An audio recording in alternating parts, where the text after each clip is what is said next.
Vicky Perry here with a romantic apartment speed build. Our serial bride Vowlery Chapel has finally moved in with her soulmate and best friend J Huntington III, and I thought it was time to give her space a little bit of an upgrade, a little bit of a reno, so that's what we're doing. This is her existing space. It's very bachelorette pad. I used a lot of the Love Struck pack because I thought it aligned well with her theming, being the serial bride, but I wanted to kind of keep that same energy but change the space to be a couple's space. So I thought through bedroom ideas and I wanted to go with a color palette that kind of felt like a wedding-y, so I didn't go like monochrome white because that's going to be way too cold and clinical, but I did try to go for that kind of as an overarching theme for the bedroom space. As much as I love the leopard print floor, I do think that's more of a Vowlery thing, and maybe it's time to upgrade to something a little more mature now that she's marrying her soulmate. I love these side tables from the Spa Day pack. I love everything from the Spa Day pack. I want to build my home in real life out of the Spa Day pack. I really like this wallpaper from the Love Struck pack, but I couldn't decide on a color scheme that fit, so I went with the dark one for now, but I do end up changing it, and that's once I put the rest of the furniture in this space, it kind of brought it more together. This rug is from Horse Ranch. I liked how modern it felt and still like wistful and romantic. The idea here was I wanted to put together like a vanity makeup type section and put dressers on either side of this desk and kind of build it up like that. That's why I started putting bookshelves, and then I was like, wait,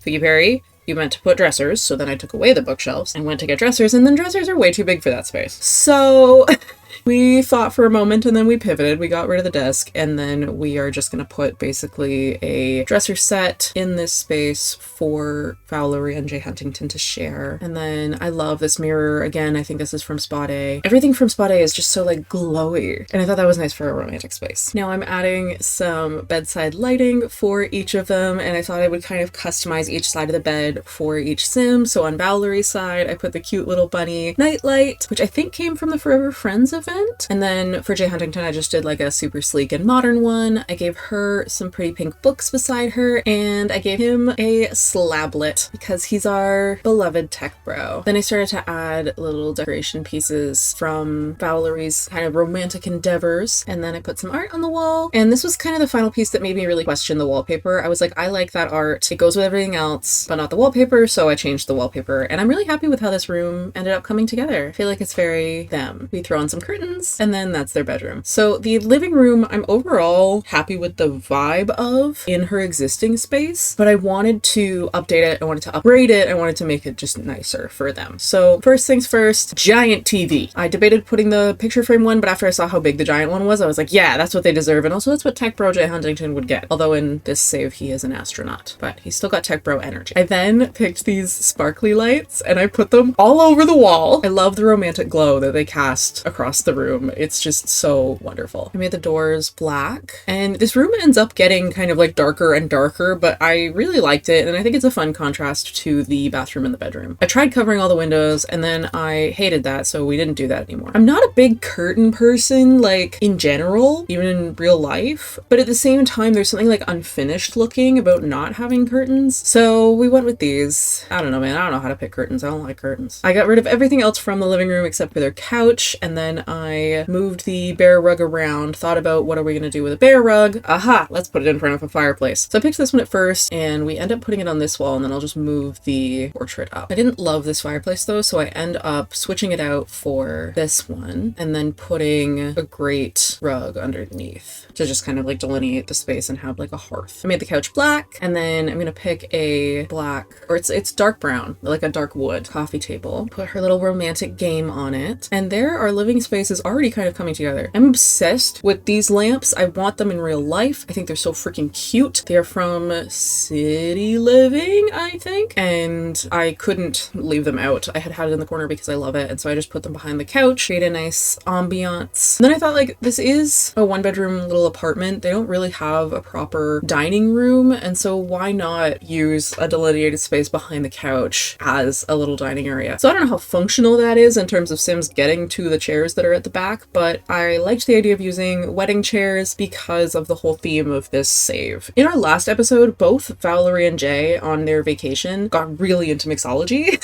so I wanted to get them a little bar cart so that they could be practicing their space. I then extended the kitchen tile area a little bit and decided to basically get rid of everything in their kitchen. I left the stove and the fridge because they're decently high-end and I like the range hood that exists, but we are basically starting the kitchen from scratch, which is fun. I went with these countertops from, I think, Spa Day. I really liked how modern and simplistic they were, very minimalist, and I liked the sleek black design. I thought that leaving the light tile on the ground, but making our cabinetry and stuff all black would kind of tie the two themes in the space together. So like I've made our living space quite dark, and both the bedroom and bathroom, we haven't renovated the bathroom yet, but it is currently light, it will remain light, and so those spaces are both light. Living space is dark. How do we kind of harmonize that into our kitchen and entranceway? I thought that this would be an interesting way to do it, and I'm pretty happy with how it turned out. I didn't want to continue to pull the uppers across there, and so I wanted something to hang in that space, and I ended up settling on the display pans from Horse Ranch. I was gonna make them giant and then they were too giant, but we went with regular. And then I wanted some kind of lighting around them. I really wish I could turn that lighting frame on its side. I just think that'd be so cool to frame that in lights. But I ended up choosing the little square light from Spa Day because once I turn it black, it's just kind of not really super noticeable, and then it's a nice little spotlight on the decorative feature. I then got rid of the overhead light and started to think about other ways to light the space. So I put these little candles on the countertop. I thought they were super cute. I kind of went on the hunt for under cabinet lighting, which I don't even know if that's a thing in The Sims, but I couldn't really find what I was looking for. I did find these pendant lights, which I think are super cute, but it still wasn't enough in the space. So I ended up taking these wall lights, which I think are a base game bathroom wall light, and I hid them up under the cabinets as much as I could. I could have gone further with move objects. I just didn't turn it on. And so that kind of gives us the under cabinet lighting I was looking for, which I think is really cool. I then just put some kitchen clutter in. I didn't go too hard with the kitchen clutter just because I like a kitchen to be functional, especially because I'm using this for the rest of the Let's Play. But I put the classics. I put the knife block. I put some utensils, salt and pepper, etc. The front entranceway I just did pretty simply. I added the coat rack and I added the boots and I put a rug in the front hall, which I think welcomes you into the space and also ties the dark color tones in right from when you step in, which is fun. I added a couple sconces. They're pretty high up and I can't tell if I like that or if I think it's really weird. So we're gonna leave them, but I'm 50-50 on those. And then the bathroom, I'm really not gonna change much here, but I am gonna switch out the pink girly pop shower for a Spa Day tub. And I was gonna put like nice art there, but I thought it was hilarious to put the bathroom signs, so I did that instead. I then just added his and hers robes, which I think is so cute. And that's our little bathroom. And then I realized I forgot to add bar stools, so I added some bar stools into the peninsula and I put some flowers on the kitchen counter and I added a plant beside the bar stools. That is Vowlery Chapel and J Huntington III's dream romantic apartment finished. If you liked this video, please leave a like and don't forget to subscribe so that you don't miss the next episode in our Serial Bride series where you can see them live in this space and have their pre-wedding festivities. See you next time!